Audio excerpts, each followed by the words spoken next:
Thank you, Jusha, and thank you all these three people for hosting me again after our research seminar in May to speak about this Eastern European multilingual journal that is well known, a founding journal in may I ask for the PowerPoint? It's a founding journal in comparative literature, but it's almost unknown or invisible, has been invisible in periodical studies. And when I say multilingual, I mean radical multilingual. It has been published or worked with around 45 languages and language variants, including dialectal languages, and also contesting the national languages. That meant a thing in the 80s, 70s, 80s when it was published. And the connection I would like to make today is the interface of writing from the periphery, having anti-capitalist views, like, as you will see, the founders of the journal had, and the way this position shapes the nature of the journal as a little periodical, and the vision of comparative literature of the journal. In June 1878, Hugo von Melzer, one of the founders of the first international journal of comparative literary studies, the Acta Comparationis Litterarum Universarum, published a reflective and ironic essay. Also, he published in a booklet under the auspices of the journal in a series entitled Fontes.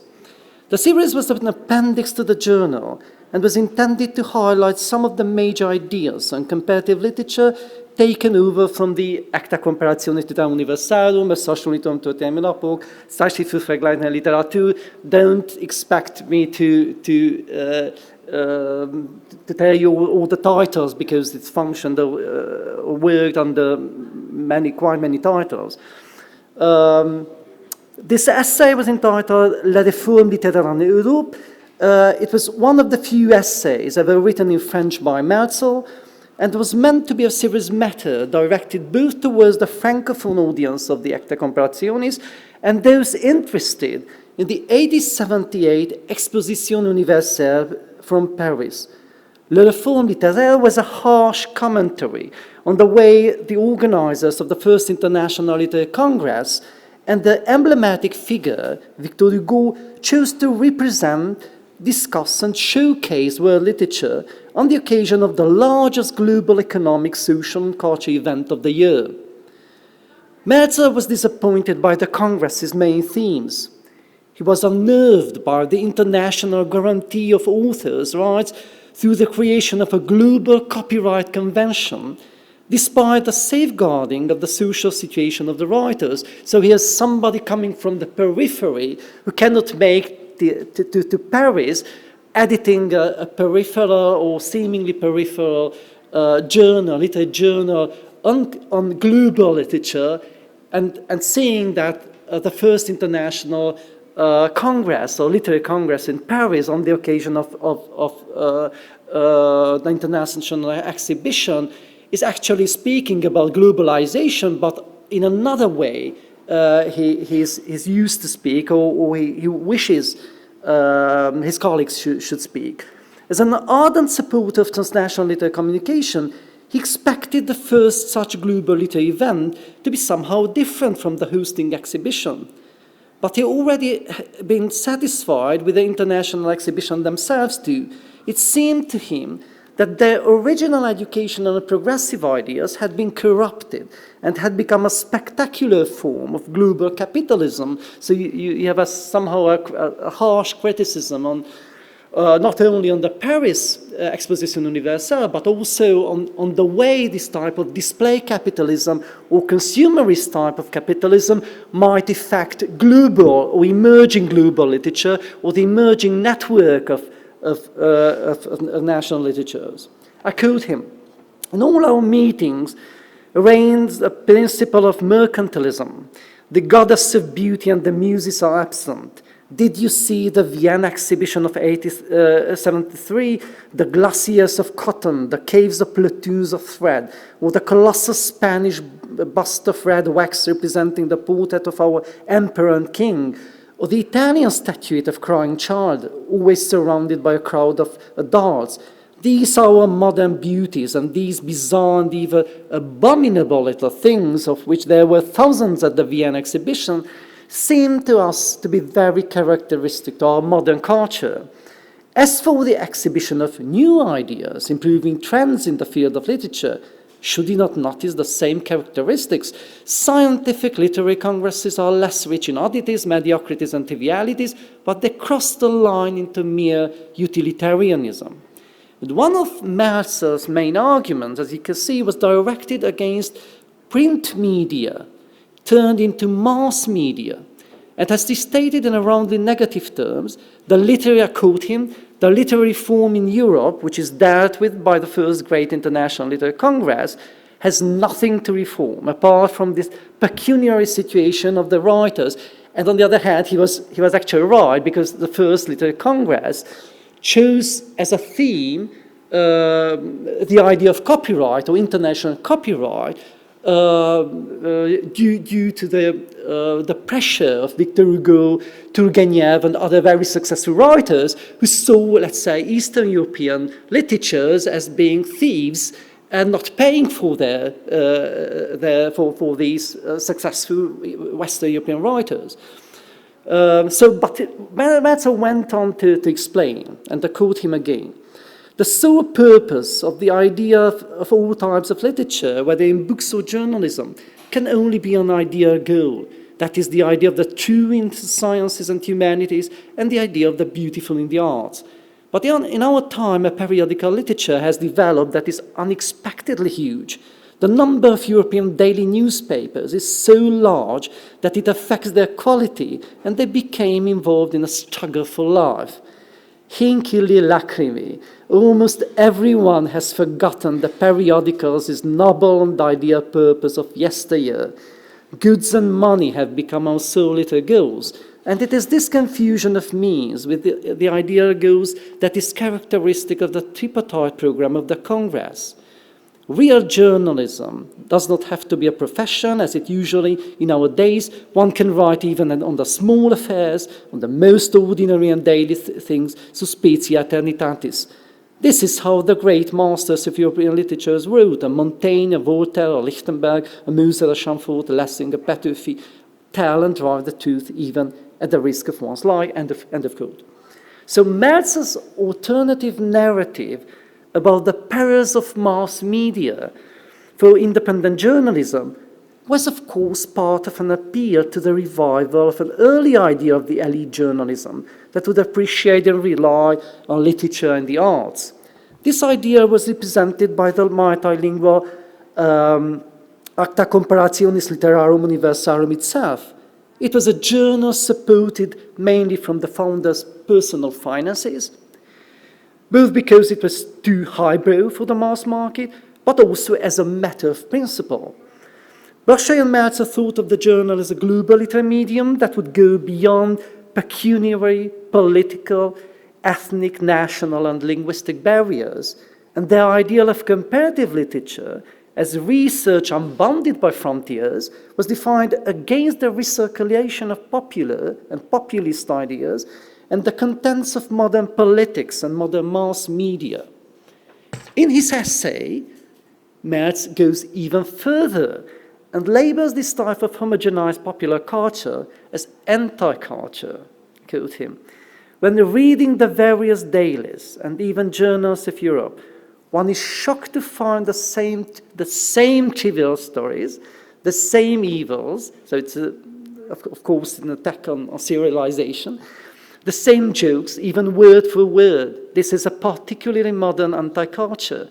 Our modern newspapers and even our journals no longer dare to be individual. They represent mass and uniformity. And this is probably more convenient, more productive, more useful, as he says. Meltzer felt the first International Literary Congress of Paris chose to accept and epitomize this type of mass culture, and even used it to strengthen the geopolitical centers through the fusing of capitalism and geopolitics.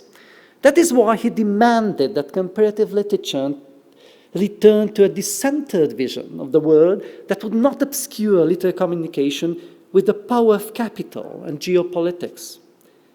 Even though his criticism is not directed against the self-fashioning of the French organizers of the exhibition and the Congress, it is obvious that Meltzer saw a direct link between the cultural and economic efforts to showcase France and other nations through international exhibitions as new global powers and the violence of the geopolitical strategies of the time. The intellectual who always imagined comparative literature as peaceful and democratic transnational communication and to sympathize with global peace congresses was suspicious with good reasons of the real and symbolic geopolitical display of force. This is the wide and reflective angle from which he frames the danger ahead of world literature. Meltzer's attack on the First International Literary Congress, his focus on the global enforcement of copyright, was not a simple refusal rooted in partisan anti-modernism. His complex cultural skepticism was embedded in his vision of equal and ethical global literary communication based on the belief that the equality, diversity, and mutual contact of languages and literary cultures led to literary masterpieces. Thus, this fear of uneven geopolitical and economic relations depended at the site of how the spectacular modernity of the most recent international exhibitions turned high culture into mass culture, and the latter have strengthened and reproduced geopolitical hierarchies. That is why he saw the intertwined nationalism and capitalism of the Paris exhibition and trade fair as a temptation of corruption.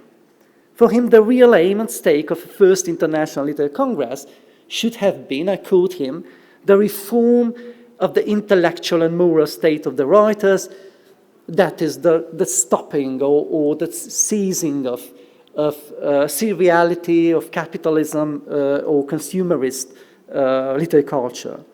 Like most of their readers, Meltzer and Brochet were located in Europe, and their focus was often primarily on European cultural and political developments, but they sought worldwide connections.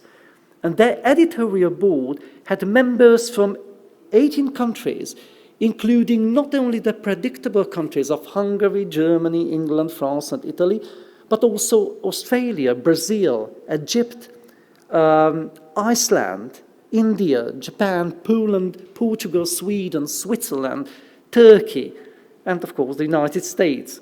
Beyond the pages of their journal, Meltzer and Brochet also had plans for global institutionalization of comparative and world literature. The Eastern European pioneers of comparative literature issued several calls to establish such an institution for comparative literature based on the assumption this is one of their calls. All these calls, this is actually a call for the institutionalization of the First International Comparative Literature Association, that is called nowadays ICLA, and it's usually thought as a Paris-based or partly Paris or partly American thing, but it was originally, the idea was originally linked to Cluj, Kolozsvár, so it's Eastern European idea. All these calls and endeavors foregrounded a literary flow based on highly democratic mechanisms, equality among languages and language variants, and the dissolution and disruption of geopolitical hierarchies into an alleged equality of all literary cultures and their interpretations through aesthetic criteria. You can imagine how the readers of these guys felt. I mean, when they got a journal with, let's say, 30, 40, or 45 languages written in, even their publisher, they could hardly find any publisher, local publisher, and they were continuously or ceaselessly uneasy with their publishers, saying that we had no people who could do the right editing job outside us. Of course, these were highly multilingual guys speaking, understanding, or reading in 16 or 22 languages. Meltzer read in 16, Brochet in 22 languages, so It was their radical ideal of multilingualism that grew crazy, all the editing houses. So their only optional solution was to go independent or through self-financing. So they had a deep concern for smaller minority languages and literatures that fell outside the language policies of modern nationalism. For instance, they had a translation from and into Romani language and languages, which is, it's quite a thing. They had the first Romani international translator. I mean, this is the first known literary translator in world literature, Romani translator, Romani for first Romani poetess in world literature. They also developed plans for the first global encyclopedia of world literature, which would reflect a variety of languages and literatures. So these initiatives were all behind Merzel's criticism, or radical criticism, of the aims and outcomes of the first International Literary Congress. As we have already seen, the reasons for Merzel's disappointment with Paris and the Exposition Universelle of 1878 and the first International Literary Congress were manifold. The first major global literary event organized at an international exhibition with a global framework and itself a vivid metaphor of globality looked at literature mainly from a capitalist perspective, and instead of reflecting on geopolitical, social, cultural, linguistic, and literary inequality, it seemed to open up new forms of these by combining nationalism and capitalism. The event and its afterlife that led to a breakthrough in literary protectionism, the adoption of the principles, what came to be called the so-called Bern Convention. So this was the first global geopolitical document on literary and artistic copyright, and it had an economic focus and especially deeply colonial point of view on world literature. For its organizers, including Victor Hugo, the losses and losers of global literature were elsewhere and other than for Merzel and the Acta Comparationis. The organizers of the Congress were convinced that it was the under and deregulation of copyright relationships and the arrogance towards the economic rights of the successful writers that would imperil the global literary flow. For them, the most urgent problem of world literature seemed to be the so-called culture thieves that came, of course, from where? From Eastern Europe and from Southern America.